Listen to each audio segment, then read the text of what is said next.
Yesu, tunakushukuru kwa ajili ya jioni ya leo, jioni iliyoandaliwa kwa ajili ya watu wako kuweza kujifunza, na hata yale mambo ambayo Mungu tusingeweza kuyapata katika eneo lolote, lakini katika hekima zako Mungu wewe unazifunua zile siri za ufalme wako. Tupe tena usikivu wa kipekee kuweza kuyajua mashauri yako na makusudi yako maishani mwetu.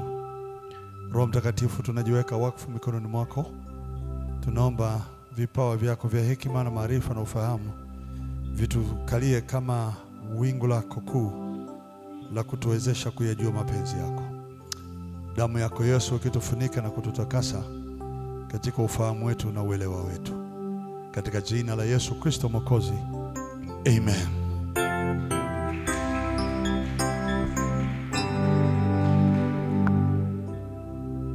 Shalom. Bwana asifiwe. Bwana Yesu asifiwe. Ni jioni nzuri, amen. Sema basi amen. Ni jioni ya baraka kabisa, sema amen. Basi sio vibaya kama tukipata nafasi ya kusikiliza mambo mawili matatu yatakayetujenga na kutupa tena hekima za kuendelea mbele katika imani. Bwana asifiwe. Mazingira tunayoishi leo yanahitaji usikivu wa mara kwa mara, uelewa zaidi na kujua mambo mengi ambayo Mungu ametukirimia. Macho ya mioyo yetu yapate kutiwa nuru na kuweza kuyajua mambo ambayo Mungu ametukirimia katika Kristo Yesu. Kwa hiyo ni juhudi yetu kuweza kufanya kila tuwezavyo kupata nafasi ya kusikia na kupokea mambo Mungu ametupa. Amen. Kuna vitu vya muhimu ambavyo kwenye hivyo tukivijua tunaweza tukakuta tunapiga hatua ya kutupeleka kwenye ulimwengu usioweza kuingia katika kushindwa. Kwa mfano, Bwana Yesu asifiwe. Kuna maandiko mengi yanayozungumza kuwa katika Kristo Yesu tuna ushindi, au shetani na malaika zake waliwahi kuingia katika kushindwa. Amen. Au Yesu katika kuja kwake alikuja kwa sababu ya kujaribu kazi za adui. Bwana Yesu asifiwe. Kila kazi zilizotengenezwa na malango ya kuzimu, katika Kristo Yesu kulikuwepo na ushindi kwa watakaoamini. Amen. Hivyo basi sio vibaya kama sisi tukijifunza kuwa katika ulimwengu tunaoishi unaoonekana giza limejaa, mazingira ya kila eneo ni magumu kwa wengi, lakini humo ndani katika hayo mazingira sisi ni washindi. Bwana asifiwe. Tena sio tu washindi na zaidi ya kushinda. Amen. Na tunaweza tukaishi katikati ya mazingira magumu huku tukipata ushindi wa kutosha, tukiwa na maisha yenye ushindi wa kutosha. Haleluya. Andiko lilokuwa limezungumza juzi tulilizungumza kwamba shetani kazi yake ni kuiba, ni kuchinja na kuharibu. Lakini Yesu alikuja ili tuwe na uzima, kisha tuwe na tele. Ni andiko ambalo limejihuzurisha sana. Limeandikwa katika Yohana 10:10. Lakini pia kuna andiko kama hilo la Yohana 10:10 liko kwenye waraka wa kwanza wa Yohana. Waraka wa kwanza wa Yohana. Na hilo andiko nalo linaonyesha Yesu alivyofanya. Bwana Yesu asifiwe. Amen. Waraka kwanza wa Yohana sura ile ya kwanza. Hebu nianze na waraka kwanza wa Yohana sura ile ya 10. Wa kwanza kitabu cha kwanza Yohana mtakatifu sura ile ya 10, samahani nikosea lugha. Yohana 10:10. Haleluya. Yohana mtakatifu sura yake ya 10 mstari wa 10 unazungumzia neno zuri tu. Mwivi haji ila aibe na kuchinja na kuharibu. Mimi nalikuja ili wawe na uzima, kisha wawe na tele. Ili ndilo andiko ambalo naliona linamzungumza Yesu akijiongelesha mwenyewe. Amekuja ili sisi tuwe na uzima, kisha tuwe na tele. Ili ni eneo lilozidi mawazo yetu, kwamba kuja kwake Yesu sio tu kwamba tunaingia katika eneo la kuishi maisha ya uzima, lakini tunaishi pia eneo ambalo ni la ushindi katika huo uzima. Kwa jinsi hii mwana wa Mungu alidhihirishwa. Biblia inasema mwana wa Mungu alidhihirishwa ili kuziharibu kazi za yule muovu. Maandiko yanasema alipodhihirika, alipotoka katika ulimwengu wa roho akauvaa mwili, ni kwa kusudi la kuziharibu kazi za yule muovu. Sasa kazi za yule muovu ni 3. Moja, njia anazotumia kuiba. 2, njia anazotumia kuharibu. 3, njia anazotumia kuua. Bwana Yesu asifiwe. Amen. Kwa hiyo maeneo hayo katika Yesu amekuja kutufundisha. Lile eneo kutufundisha ndilo eneo linalotupa sasa sisi lile neno kushinda. Amekuja ili tuwe na uzima. Ili tuwe na huo uzima inatulazimu tupate kujua alichotuletea katika fundisho lake. Bwana Yesu asifiwe. Sema amen, amen. Kuna mengi katika eneo kuiba, neno to steal, kuiba. Ili ni eneo lisilokuwa la uwizi wa kuvunja mlango, lakini ni uwizi wa kielimu, uwizi wa kimafundisho.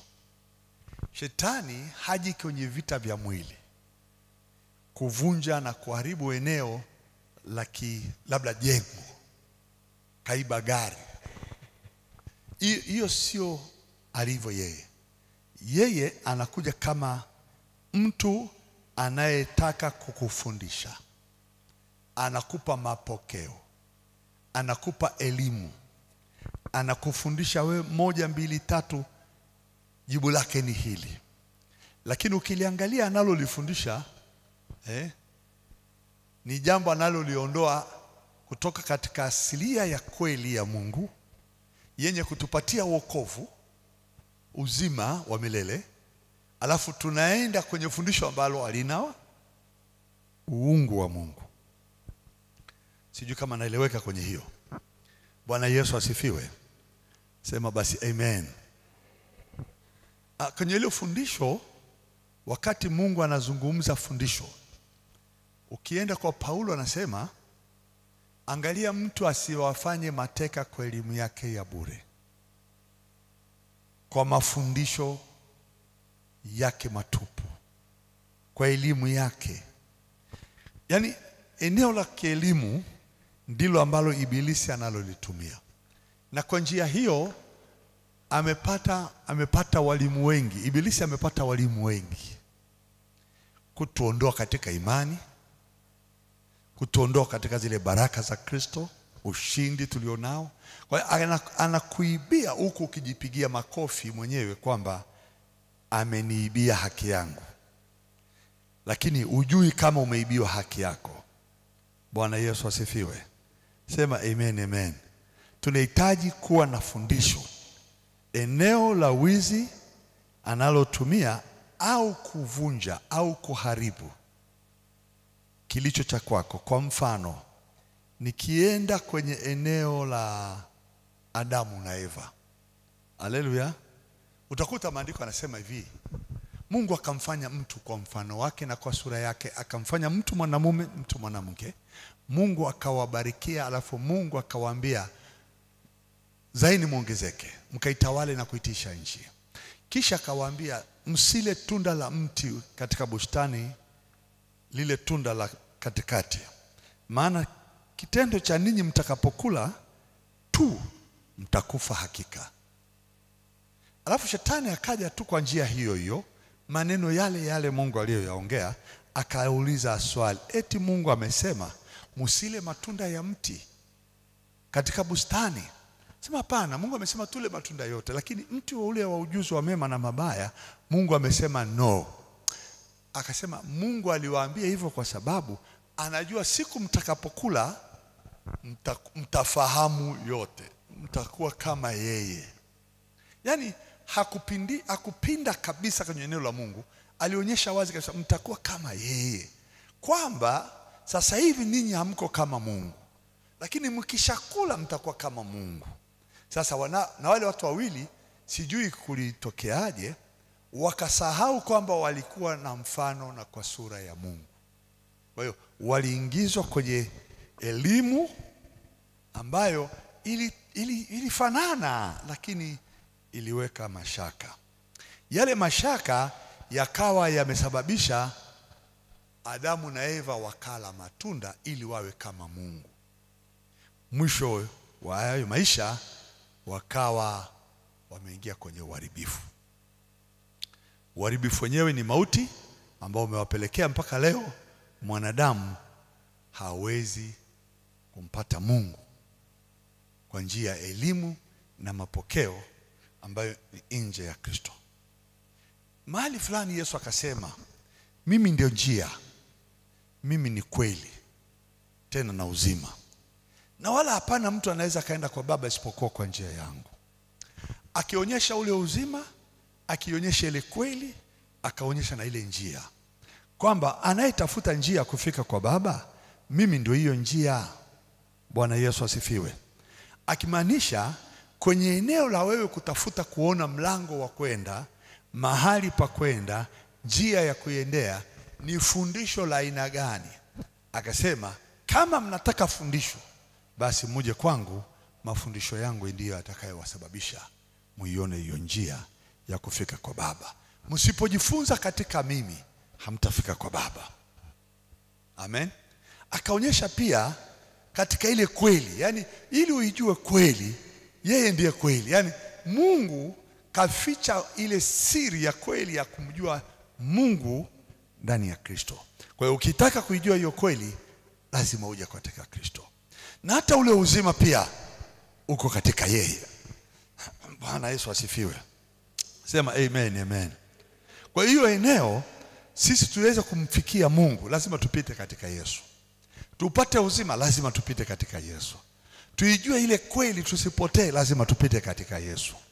Njia zingine zote, Yesu anasema walionitangulia kwenye mafundisho yao, nje ya ukombozi huu niliokuja nao, hao ni wevi na wanyang'anyi. Badala ya kupita katika njia hii au kwenye mlango huu, wakapita kwingineko, wakapita kwenye mafundisho mengine, hao wamepita kwa yule mwivi na mnyang'anyi, hawataweza kuwa na uzima. Bwana Yesu asifiwe. Kwa hiyo Yesu yeye ndiye njia ambayo wengi wanayoitafuta wanaweza wakaipata kwa njia ya fundisho la Yesu. Haleluya. Ni fundisho la Yesu peke yake, na hilo fundisho la Yesu liko katika urahisi kwa kuamini. Amen.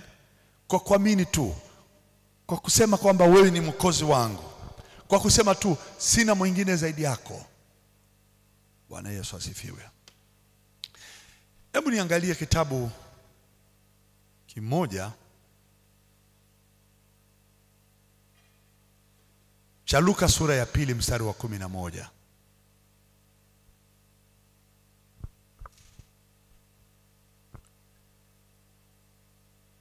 Luka mtakatifu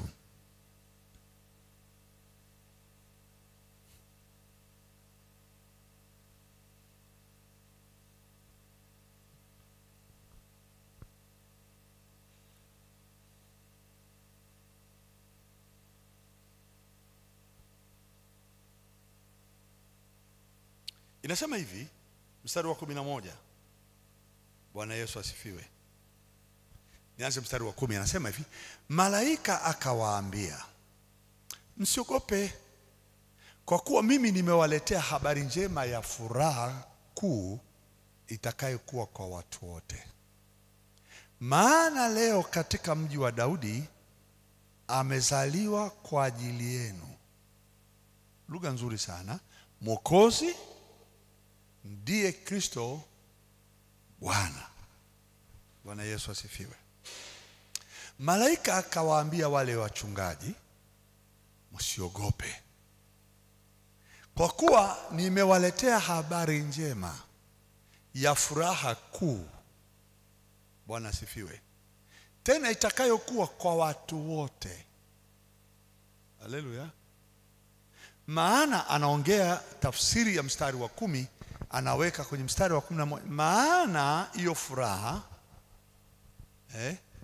na hiyo habari njema imekuja kwa kupitia mtu aliyezaliwa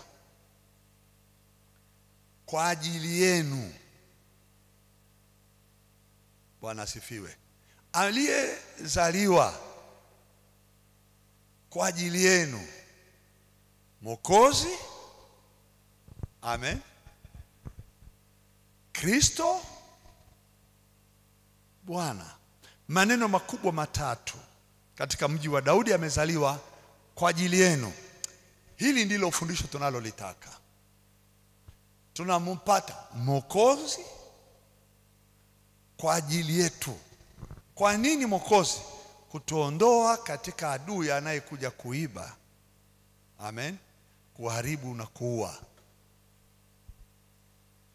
The devil comes, the thieves come to steal. Kaja kuiba. He came to steal, kuiba maisha yangu nisipate wokovu. Sasa Yesu amekuja nipate wokovu. Yesu amekuja nipate furaha, nipate habari njema. Bwana asifiwe. Bwana Yesu asifiwe. Haleluya. Habari njema ni Mwokozi. Habari njema ni Kristo. Habari njema ni Yawe. Sasa Yawe kazaliwa. Hii ni ajabu sana. Kaja kwenye mwili na alikuja ili wawe na uzima, kisha wawe nao tele. Haleluya. Hii ni elimu ngumu. Anasema mtamkuta amelala kichanga, amevikwa nguo za kitoto katika hori la ng'ombe. Ni elimu ngumu. Nani anaweza elewa? Kwenye umbo la aliyezaliwa alivyo mdogo, ndipo kuna muujiza uliko pale. Amen. Ndipo kuna wokovu, ndio kuna furaha iliyokuu kwa watu wote. Ndipo mahali ambapo pana wokovu, Mwokozi, Yawe. Hii sio kitu ya kusema ni rahisi kwa watu wengine kuelewa, kwa sababu ya mapokeo na mafundisho ya awali waliofundishwa. Sasa wewe unasikia malaika anawaambia tu, msiogope, kwa kuwa nimewaletea habari njema ya furaha kuu itakayokuwa kwa watu wote. Amen. Na hiyo furaha kuu hapa mstari wa 12 wanaambiwa hii ni ishara. Hebu muione hiyo ishara. Hii ni ishara itakayokuwa kwenu. Mtamkuta mtoto mchanga amevikwa nguo za kitoto, amelala katika hori la kulia ng'ombe. Amen. Nawaambia ukweli, kibinadamu sio rahisi mtu aelewe hii. Lakini malaika yule hakuja peke yake. Maandiko yanasema mara walikuwapo pamoja na huyo malaika wingi wa jeshi la mbinguni wakimsifu Mungu na kusema, atukuzwe Mungu juu mbinguni na duniani iwe amani kwa wote, kwa watu aliowaridhia. Ikawa malaika hao walipoondoka kwenda mbinguni, wale wachungaji wakaambiana, haya na twendeni mpaka Bethlehemu tukalione hilo lilofanyika waliojulishwa na Bwana, wakaenda kwa haraka wakamkuta Mariamu na Yusufu na yule mtoto mchanga amelala hodini. Walipomuona wakatoa habari walioambiwa juu ya huyo mtoto. Wote waliposikia walistajabu kwa hayo walioambiwa na wachungaji. Bwana Yesu asifiwe. Ndugu zangu, swala la Yesu ni mzigo mzito kwenye fahamu, kwa watu kumjua, watu kumfahamu. Ndio maana shetani kazi yake ni kuiba, kuchinja na kuharibu. Eneo anapokuondoa kwa Mwokozi, amekushinda. Anapokuondoa kwa Kristo, kwa Yawe, hapo ndo mahali ulipoibiwa. Ndo mahali unasema hapo ndipo umekula tunda la ujuzi wa mema na mabaya. Yaani ukishaondolewa kwa Yesu, umeenda kwenye tunda la ujuzi wa mema na mabaya. Lazima mauti ipo. Lazima kukaa katika mateso, kunyang'anywa furaha, kunyang'anywa habari zako za uzima wa milele. Lakini ukishakaa katika Kristo. Kwa mfano, hawa wachungaji wakasema, na twende tuone hilo tuliloambiwa na Bwana. Sasa hawasemi ni malaika, wanasema tuliloambiwa na Bwana. Haleluya. Wamelipokea si kwa udogo, wamelipokea kwa ukubwa. Kulipokea kwao na waliona kama walivyoambiwa. Amen. Na hii ishara, mtamkuta mtoto mchanga amelala katika hori la ng'ombe. Nasemea hapo maana pamebeba uzito mkubwa. Uzito huko kwa maana huyo Mwokozi Yawe ndio amevaa mwili wa mtoto mchanga. It is very impossible. Inawezekanaje? Lakini ndivyo Mungu amekuja. Ndivyo hiyo ndio njia amekujia. Na alikuja ili wawe na uzima kisha wawe na wote. Amejificha kwenye nguo ya kimwili kwa kuzaliwa. Ni fumbo kubwa, na atakayeweza kulifumbua ili fumbo, maana yake ameingia kwenye eneo la Mwokozi, ameingia kwenye eneo la uzima. Maana huyo aliyezaliwa mtoto huyo Mwokozi, amen, ndiye Kristo, ndiye Bwana. Lugha ya ajabu sana.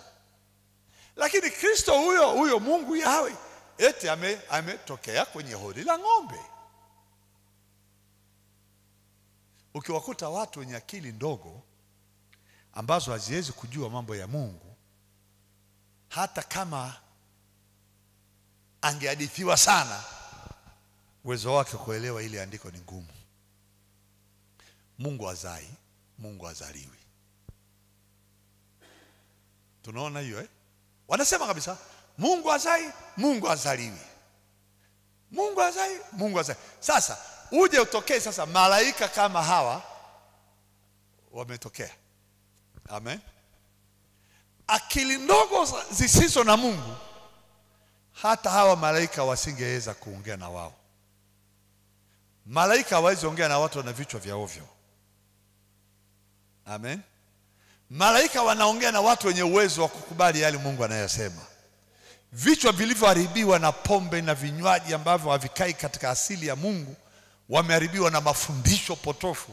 Akili zao zikiharibiwa, ziliogoshiwa, zilizoharibiwa na mafundisho ya yule mwovu, hawawezi wakaona ili neno analosema katika mstari, leo katika mji wa Daudi amezaliwa kwa ajili yenu. Bwana asifiwe. Yaelewa. Bwana Yesu asifiwe. Amezaliwa kwa ajili yangu. Kwa hiyo yeye ni mtoto, mimi ni mtu mzima. Yeye anaweza kawa Mwokozi wangu kivipi? Anaweza kayapima mawazo kwenye akili ya kibinadamu, asiuone wokovu katika huyu aliyezaliwa. Ndio mahali shetani anaitwa kaiba.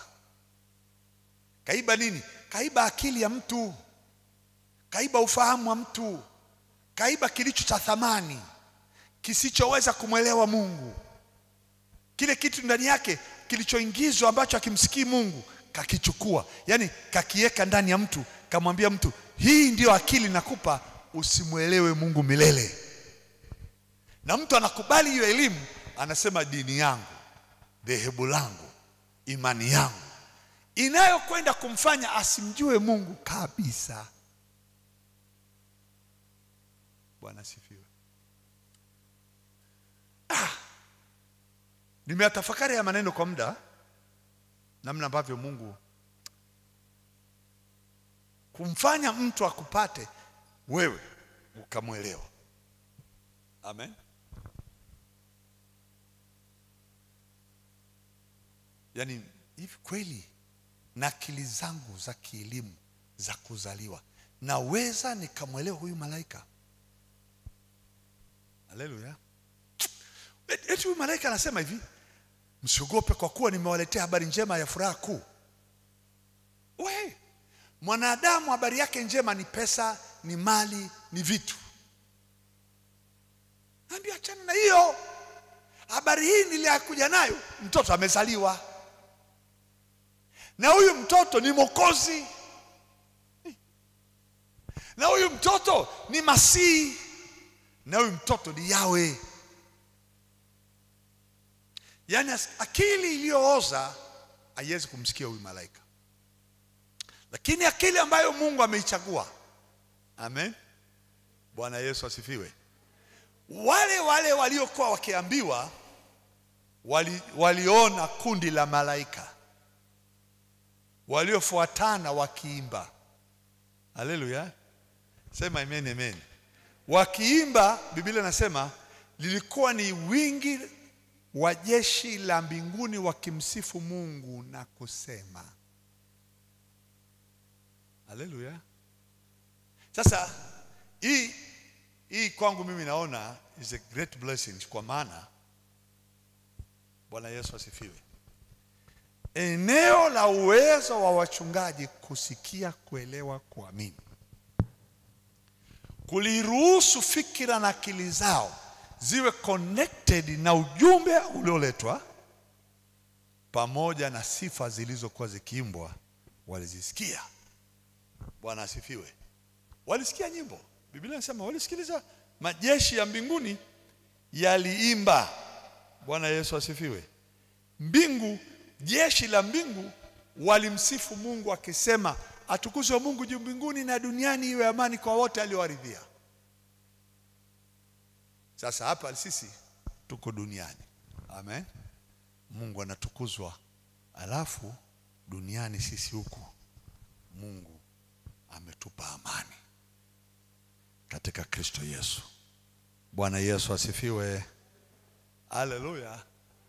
Napenda hii asili, ni elimu, ni fundisho la pekee ambalo huyu mtu ambaye anaambiwa itakuwa furaha, ni habari njema tena kwa watu wote, tena itakuwepo amani kwa walioridhiwa, kwa sababu tu wamekubali kuna Mwokozi, wamekubali kuna Masihi na Yahweh amekuja kwenye umbo dogo, kaondoa utukufu wake, kauvaa mwili wa kibinadamu, kazaliwa kama mimi na wewe. Alafu kwa njia hiyo ndipo wokovu unatokea. Haleluya. Ndipo furaha na amani inatokea. Hebu tumpe Yesu makofi mazuri kabisa.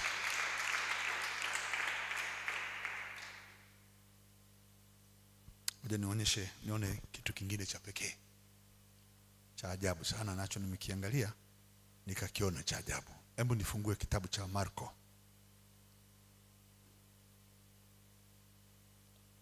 Marko sura ya 2.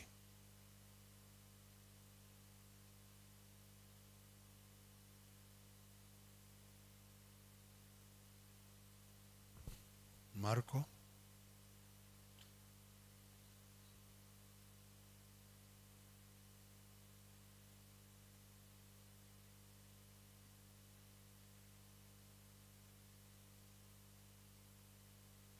kuna fundisho ambalo limepita kati ya watu ambalo haliwezi kumuona Mungu wala kupata msamaha wa dhambi.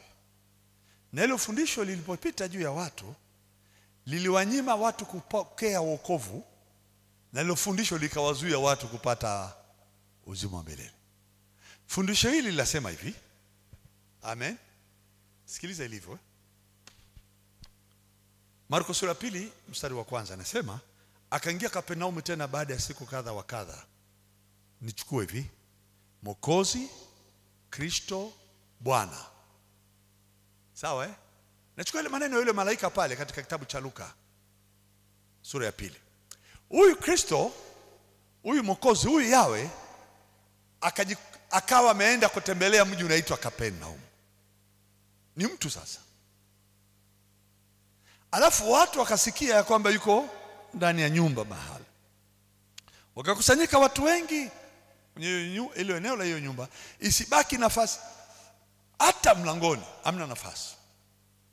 Alafu huyo Yawe, huyo Masihi, huyo Kristo alikuwa akizungumza na watu. Huyo Mwokozi, huyo Mwokozi anazungumza na watu neno lake. Anazungumza na watu neno lake, sio neno la Mungu, la kwake, ambalo yeye ndio Mungu mwenyewe, kwa anazungumza neno lake. Amen. Wakaja watu wakimleta mtu mwenye kupoza, anachukuliwa na watu 4. Na walipokuwa hawawezi kumkaribia kwa sababu ya makutano, hawawezi kumkaribia. Wamekuja watu 4 na wao wanatamani wamfikie Masihi, wamfikie Yawe, wamfikie Mwokozi, hawawezi kumfikia kwa sababu ya makutano ya watu. Unaona hiyo lugha Kwa sababu wingi wa wale watu ndani yao hawana chochote wanachokipokea kutoka kwa Masihi. Kwa hiyo wanapokuja wale wanaotaka kukipokea kitu kwake, walikuwa wanazuiliwa na fundisho la hao wengi. Mnaelewa hii lugha? Sio kama naeleweka. Hata walipoona hawawezi kupita kwa sababu ya haya makutano, wakatumia njia nyingine mbadala, wakabomoa dari. Wakaliteremsha godoro alilalia yule mwenye kupooza pale Yesu alipo. Amen. Ili huyu mgonjwa ambaye amepoza asiingie kwenye mikono ya watu ambao hawana wokovu wa yule mtu. Kwa sasa tunatafuta wokovu wa yule baba. Tumepata mahali yupo, tumpeleke kwake. Aupate uponyaji, aupate msamaha, apate uzima wa milele. Tumemfikisha pale, tumekutana na kundi la watu hawakuruhusu tufike kwa Yesu. Lile kundi ni kundi la wanatheolojia. Watu wana mafundisho yasiyoruhusu upenyo kumpata Yesu. Lakini wakati huo wanaonekana kana kwamba wanamsikiliza Yesu. Lakini hawakuwepo hata mmoja mwenye kuamini. Bwana Yesu asifiwe. Walipokuwa hawezi kukaribia kwa sababu ya mkutano, wakalitoboa dari pale alipokuwako. Wakiisha kulivunja, wakateremsha godoro la yule mwenye kupooza. Naye Yesu alipoiona imani yao, naye Kristo, naye Masihi, naye Mwokozi au Yawe alipoiona imani, akamwambia yule mwenye kupooza, mwanangu, umesamehewa dhambi zako. Ni neno lisiloweza kutoka kwenye kinywa cha malaika wala kwenye kinywa cha nabii wala mtume yote. Ni Mungu peke yake anayesamehe dhambi. Anamwambia mwenye kupooza, umesamehewa mwanangu, umesamehewa dhambi. Wakati huo wanaongea hayo, wasomi wa theolojia, wanafunzi wa maandiko, wanaojua sheria na desturi za mambo ya maandiko, wakayasikia maneno Yesu anasema. Baada ya kusikia tu, wakafikiri mioyoni mwao. Wakasema hivi, mbona huyu anasema hivi? Mioyoni mwao, mbona huyu anafanya, mbona huyu anakosea? Huyu hapana, anakufuru. Mioyoni mwao. Nani awezaye kusamehe dhambi isipokuwa mmoja, ndiye Mungu? Yaani wakiwa wanawaza hayo, Yesu akawageukia akawaambia, mbona mnafikiri hivi rohoni mwenu? Nafsini mwenu, mbona mnafikiri hivi? Akawaambia, mbona mnafikiri hivi mioyoni mwenu? Maana elimu yao ni elimu iliyopandikizwa na yule adui kunyang'anya haki ya wale watu wasipate wokovu, wasipate msamaha. Kwa hiyo hawawezi kupata msamaha, hawawezi, kwa sababu ya elimu yao hawawezi wakapata msamaha na rehema za Mungu. Elimu imewatenga na Mungu, japo wako na Mungu hapo, lakini hawawezi kupata msamaha. Japo wamemzunguka, hata kumshika wanaweza kumgusa, lakini hawawezi wakasamehewa dhambi zao. Kwa hiyo kwa kuwa wana elimu usioweza kumjua Yesu, walisema anakufuru, hakuna awezaye kusamehe dhambi isipokuwa mmoja, ndiye Mungu. Hiyo elimu walipoisema, kwa sababu ndio fundisho waliolelewa nalo, Yesu akawauliza, viepesi ni vipi kwenye elimu yenu, kwenye fundisho lenu, lisiloweza kumjua Mungu aliyekuja kwa jinsi ya mwili, ambaye amekuja ni Kristo, Yawe au Adonai au Mwokozi. Sasa kwenye hiyo hawakuweza kuelewa, akaambia sasa kwenye elimu yenu kuna viepesi ni vipi? Kumwambia aliyepooza umesamehewa dhambi, au ondoka jitwike godoro uende. Kwenye mafundisho yao na elimu yao walijua haya yote nayo mawili, kuondoka jitwike godoro, hakuna awezaye kusema kwa mdomo ikawa. Ya pili, kusema umesamehewa, nayo hakuna awezaye. Wakaguna moyoni, wakanyamaza, maana hawana majibu, hawana Mwokozi maana yake. Haleluya. Yesu akamwambia, basi kwa kuwa hamjui majibu, acha niwape majibu, lakini mpate kujua kwamba mwana wa Adamu, haleluya, anayo amri duniani ya kusamehe dhambi. Haleluya. Akajifunua kama Yawe, anajua kusamehe dhambi.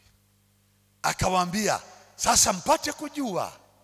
Hili ni eneo ambalo hamlijui. Mnajua hamjui kwamba yani mnafikiri mnajua, lakini kumbe hamjui. Sasa mpate kujua, nimekuja kusamehe dhambi. Haleluya. Bwana asifiwe.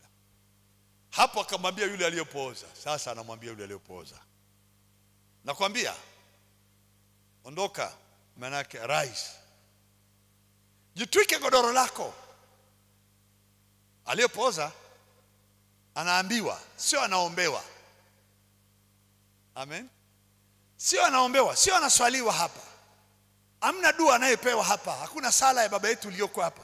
Anaambiwa tu ondoka. Kwenye uwepesi uliopitiliza, kutoka kwenye ugumu ulioshindikana, godoro, miguu na mtu kusimama na kuondoka, alikuwa na majadiliano. Mtu aliondoka, mtu alibeba godoro, alipita kwenye mkutano waliozuia asipite, na akatoka katika mlango waliozuia asiingie. Na mimi nataka nikwambie, aliyesamehewa, aliyepata ufunuo huu, anao uzima, tena anao tele. Yule mtu akaondoka, akaambiwa nenda zako nyumbani kwako. Mara akaondoka, akajitwika godoro lake, akatoka mbele yao wote. Biblia inasema hata wakastaajabu wote, wakastaajabu wote, wakamtukuza Mungu akisema, namna hii hatujapata kuona kamwe. Haleluya. Sasa Mungu atusaidie. Haleluya. Mwivi hatachukua haki yetu. Tunayo haki ya kumjua Yesu kwenye viwango vikubwa. Tunayo haki ya kuweza kufahamu siri za nguvu zake alizozileta kwa ajili ya mwanadamu kupata msamaha, kupata ukombozi, kupata uzima wa milele. Tuzijue hizo nguvu, na sisi tuzishiriki hizo nguvu kwa kuweza kuziishi tukiwa na wokovu. Haleluya. Sema amen, amen. Haleluya. Bwana Yesu asifiwe.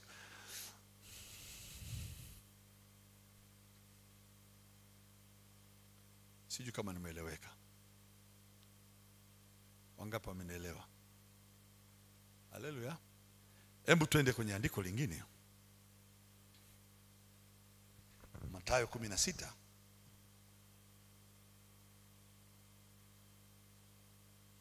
Andiko lizuri tu tunalolijua.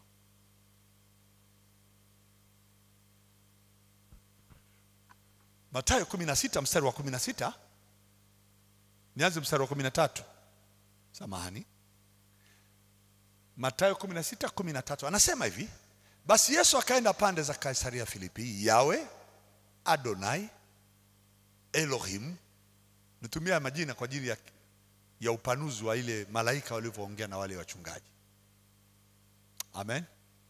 Mwokozi, Masihi. Haleluya. Akaenda kule alipokuwa mwanzo alikuwa Kapernaum. Sasa hapa ameenda Kaisaria Filipi.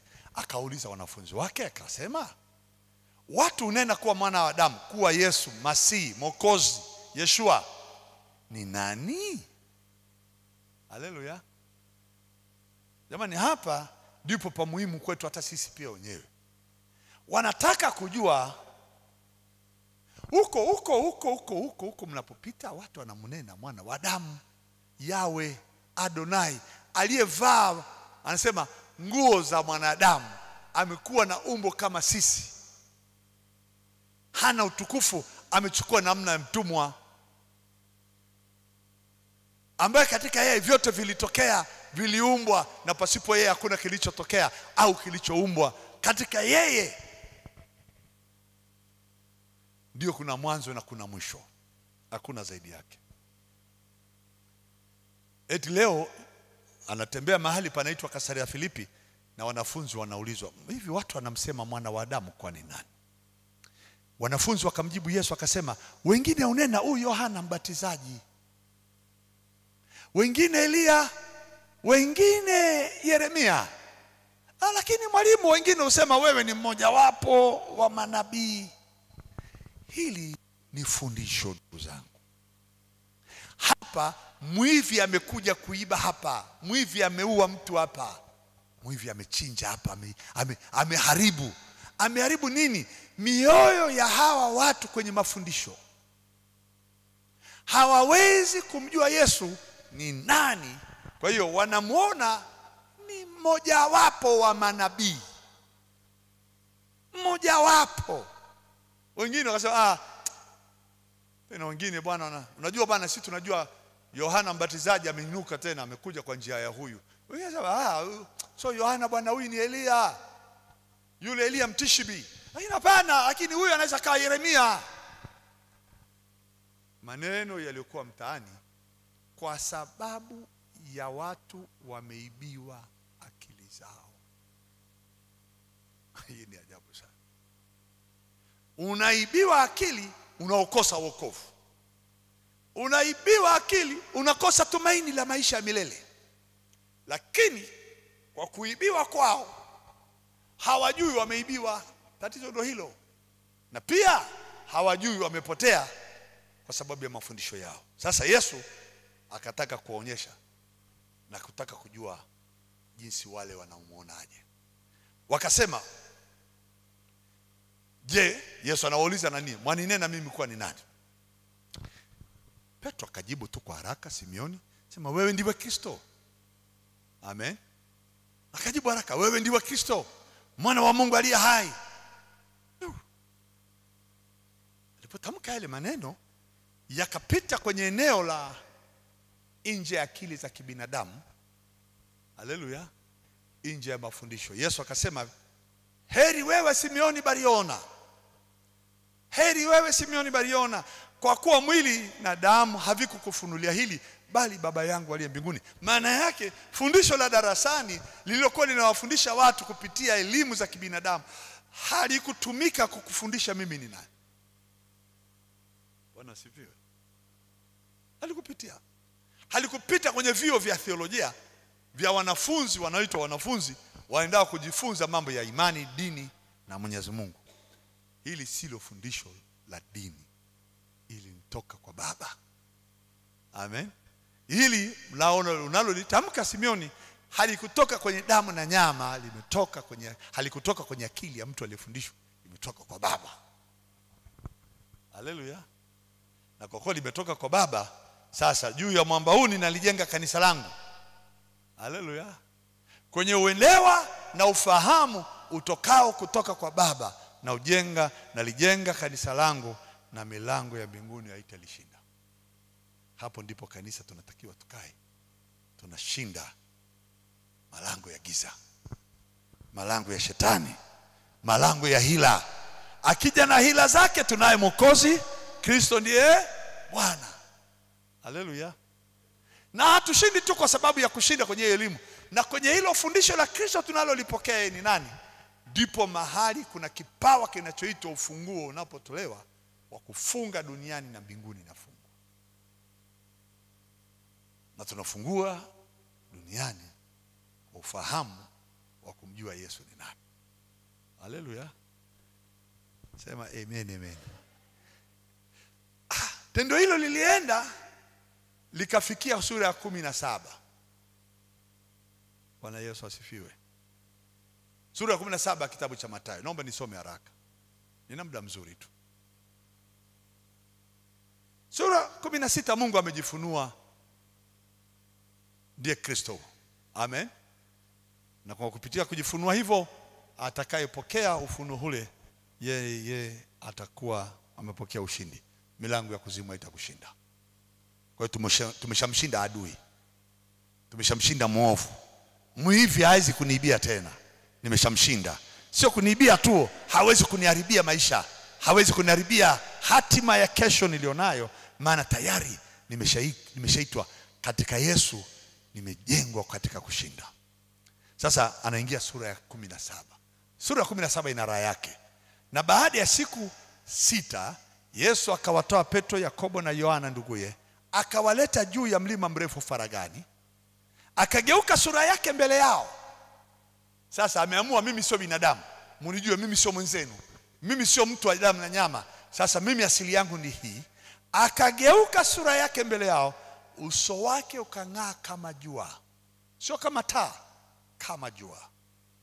Mavazi yake yakawa meupe kama nuru. Na tazama, wakatokewa na Musa na Elia, wakazungumza naye.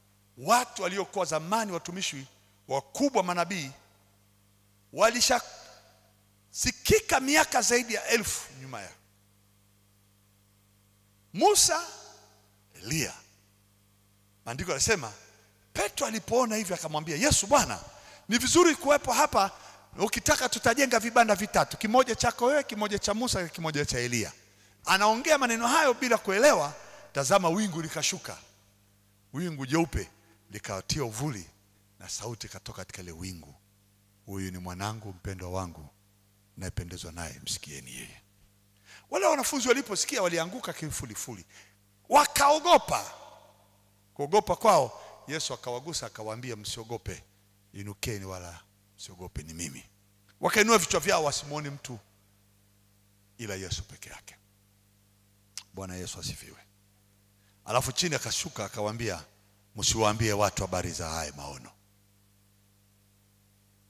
maana elimu zao haziwezi kuelewa. Haleluya. Sasa hapa anakuja sio mtu tena, sio yule wanayekula naye, wanacheka naye. Kaamua kujifunua, kubadilika sura mpaka na mavazi. Na wale walioitwa manabii wakubwa wa Biblia walivutwa karibu, wakakaa katika uwepo ule pamoja na Yesu akiongea. Haleluya. Ndipo hapa anaposema nalikuja ili wawe na uzima. Sasa kwenye sura hii anajidhihirisha katika utukufu na nguvu zisizokuwa za kawaida. Haleluya. Bwana asifiwe sana. Haleluya. Sema amen, amen. Mimi nafurahishwa na haya, na yaona kama Mungu ameniletea mimi kama upendeleo wa wale wachungaji. Amen. Yaani najiona kama yule aliyekuwa mchungaji kule Makondeni. Haleluya. Yaani nawaambia, au niseme najiona kama yule mamajusi. Haleluya. Yaani unawezaje ukafungua fumbo? Wasomi wa dunia hii hawawezi wakalifumbua fumbo. Bwana asifiwe. Fumbo, huyu ndiye Mwokozi amekuja kwa ajili yako ili uwe na furaha, Hii ni habari njema kwenu. Haleluya. Huyu is your savior. Mwokozi wako huyu. Haleluya. Ashe, ukipata uelewa huu, ufunuliwe siri hii hapa duniani, nimempata Mwokozi, nimempata aliyenikomboa, aliyenisamehe dhambi zangu, aliyeniinua kutoka chini, akanibebesha baraka zangu tena upya, akanirudisha nyumbani kwangu nikae kwa amani, akanirudishia tena utukufu ule niliopoteza kwenye dhambi, akanirudishia zile nguvu, akaniambia inuka, jitwike godoro uende. Ukimjua huyo, haleluya. Mimi nafikiri hili ni eneo kubwa sana la kipekee ambalo mwivi amekuja kariba kwa watu wasijue. Watu wanahangaika kwa viwango vya juu, watu wanapiga, wapambana na maisha, wanapigana na maisha, hawana Mwokozi, hawana savior, hawana furaha. Malaika wanaimba kwamba atukuzwe juu mbinguni na duniani iwe amani kwa wale waliowaridhia. Hawana amani duniani, lakini wako wenye amani duniani. Tulioridhiwa, tulioijua isiri, tuliofahamu hakika ni Mwokozi, hakika ni Kristo, hakika ni mwana wa Mungu, hakika ni Yahweh Hamashiach. Haleluya. Bwana Yesu asifiwe. Hii ndio furaha iko hivi. Natoka hapa nimalizie hivi. Bwana asifiwe. Swali linakuja, kwa nini malaika walikuja wakaimba kule makondeni na wachungaji? Kundi msema jeshi kula mbinguni, jeshi. Bwana wewe. Bwana Yesu asifiwe. Wacha niseme hivi. Mungu anapoleta ujumbe katika maisha yako kuhusu wokovu wako, kuhusu uzima wako, furaha yako na amani, wako angels watakaozunguka upande wako, wakimsifu Mungu kwa ajili yako tu, wakisema atukuzwe Mungu mbinguni aliyekuletea Mwokozi wewe, na iwe furaha kwa watu wote ambaye ni wewe, na amani kwa walioridhia ambaye ni wewe. Hao malaika wataimba siku zote, nikitembea barabarani sauti yao lazima nitaisikia. Haleluya. Huu ni ufunuo wangu ambao nimeuona katika Kristo. Sauti za malaika zitapiga kelele kwenye nyumba zangu, kwa watoto wangu, kila mahali, atukuzwe Mungu juu mbinguni na duniani iwe amani kwa walioridhia. Kundi la majeshi ya mbinguni. Kwa nini waje? Ni kwa sababu moyo wangu ni moyo uliopokea ujumbe na kuamini. Haleluya. Moyo huu umepokea message ambaye ni ngumu kusikilizwa na kueleweka, lakini mimi katika unyonge huu nimeupokea na kuamini. Simeoni anaambiwa sio damu na nyama, bali Baba yangu aliye mbinguni amesema na wewe kupitia mdomo wako. Na kwa lugha hiyo hiyo ya mimi ni Kristo kwako, mimi ni Masihi kwako, mimi ni Mungu kwako, hapo ndipo kanisa langu litakaa, na milango ya adui, ya wevi na wanyang'anyi hayataweza kukushinda. Hebu inamisha kichwa chako, nimshukuru Mungu. Baba wa mbinguni, asante kwa neno hili la ajabu sana. Sisi tumezaliwa kuishi na wewe katika ushindi, tu washindi na zaidi ya kushinda. Katika jina la Yesu tumeijua hii siri na hatutaiacha hii siri, maana imefunuliwa kwetu. Katika jina la Yesu Kristo, amen. Tumpe Yesu makofi. Mungu awabariki. Tumemaliza. Haleluya.